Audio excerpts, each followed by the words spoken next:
Salah satu di antaranya itu yaitu normal buying process.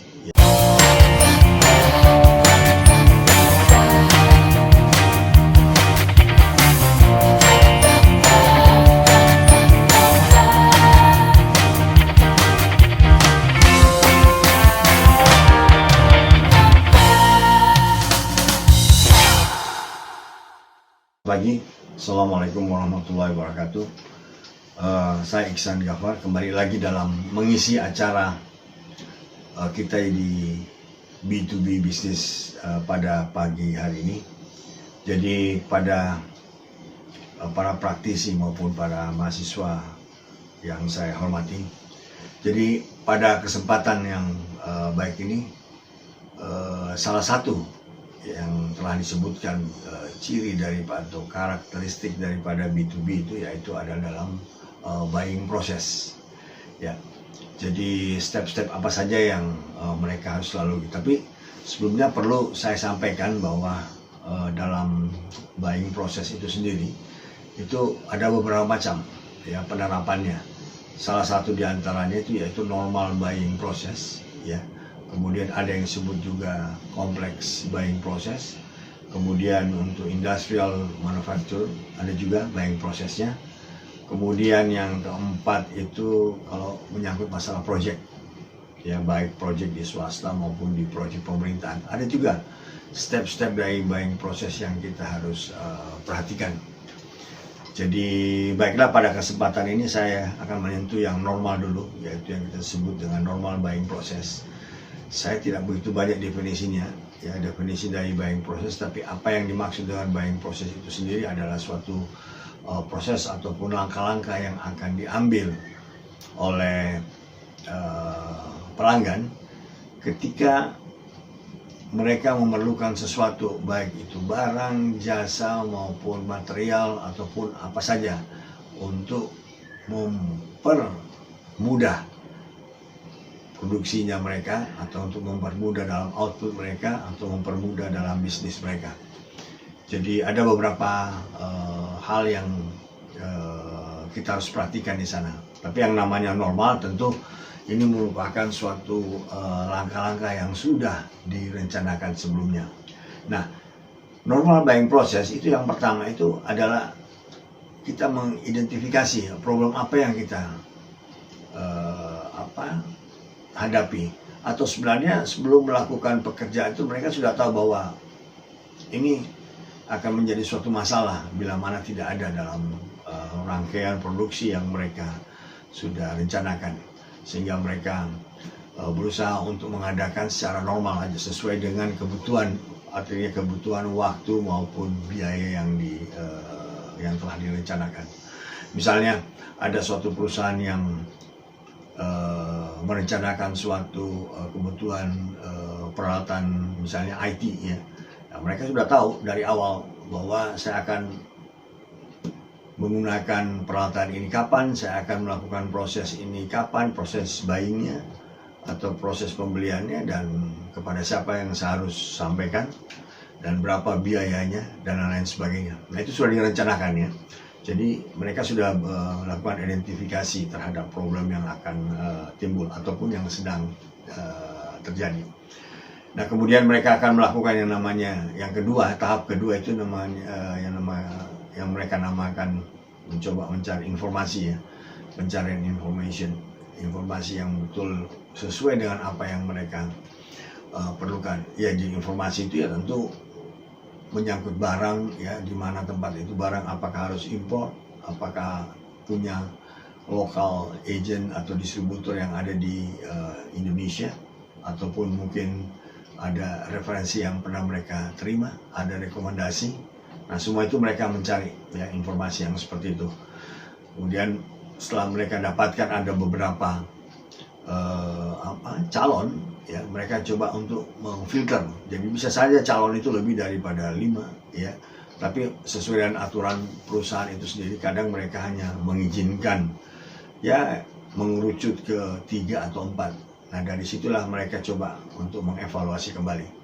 Jadi mengevaluasi, mensortir, ya, jadi apa yang kita sebut dengan mengevaluasi itu betul-betul mereka sudah mengarah ke perusahaan mana sesuai dengan spesifikasi barang dan jasa yang mereka sudah tentukan.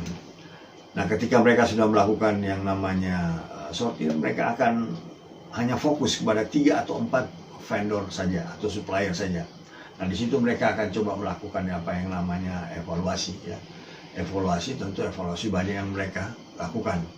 Ya, evaluasi itu menyangkut masalah kualitinya, ya, pricingnya, kemudian delivery-nya, kemudian after sales service-nya, kemudian brand-nya, yang tadi rekomendasi, ya, dan juga beberapa faktor yang memungkinkan mereka untuk bekerja lebih nyaman, ya.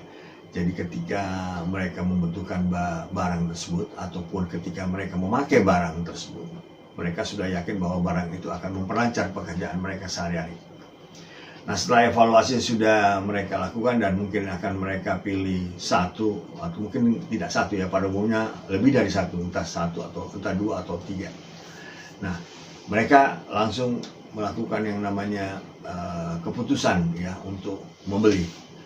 Jadi setelah ada kandidat misalnya perusahaan A, B, dan C yang mereka pilih, dan mungkin mereka ternyata menurut kebutuhan mereka itu sendiri bahwa diperlukan hanya 1, ya mereka pilih misalnya perusahaan B.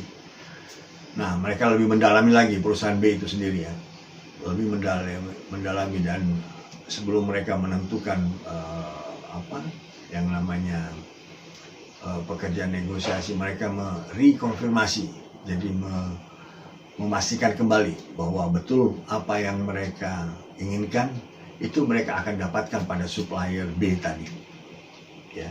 Jadi mereka sudah memastikan bahwa kayaknya mereka akan mengerucut ke perusahaan B dengan calon misalnya perusahaan A ataupun C tadi. Nah, setelah mereka melihat bahwa konfirmasi kembali sudah dipastikan oleh perusahaan B, nah, barulah pekerjaan-pekerjaan lain misalnya yang komersial, negosiasi mereka lakukan.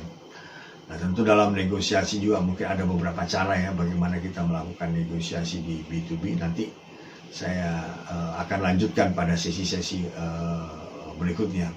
Yang jelas bahwa kalau sudah mengerucut begini, biasanya referensinya itu sangat kuat. Jadi mereka yakin bahwa apa yang mereka adakan atau mereka akan miliki atau akan datangkan akan memberi manfaat untuk proses bisnis mereka. Setelah itu mereka akan melakukan yang namanya proses pembelian.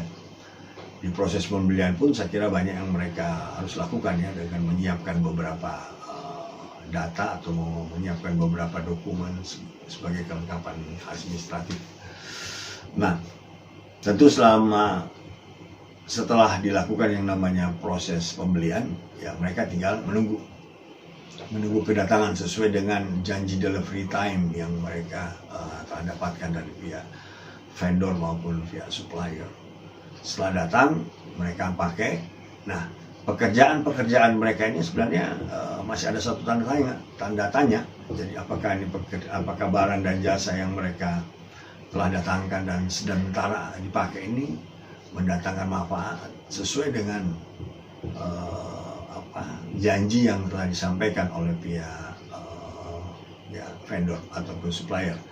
Nah, oleh karena itu step ke-7 ini kita namakan yang namanya after sales service atau kita kadang disebut dengan post purchase evaluation.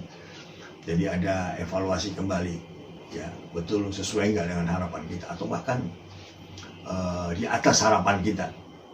Ya, jadi itulah yang sementara kita bisa sampaikan pada kesempatan ini. Yang jelas bahwa apa yang kami jelaskan tadi itu adalah merupakan normal purchase proses.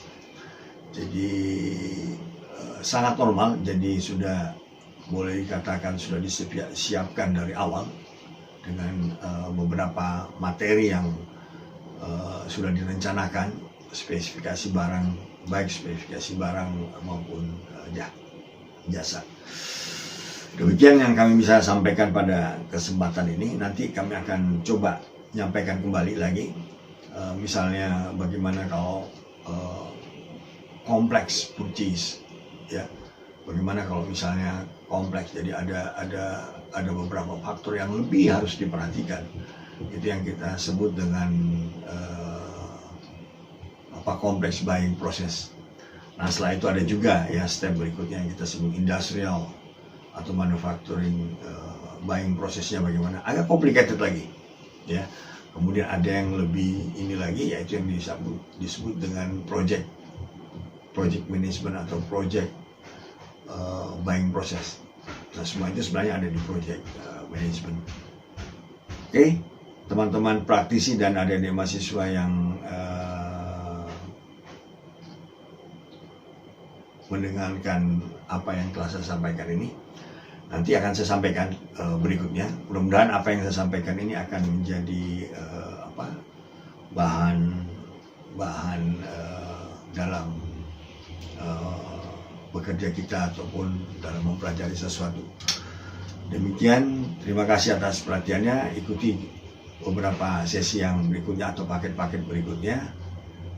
Selamat bekerja dan sukses selalu, dan selamat siang.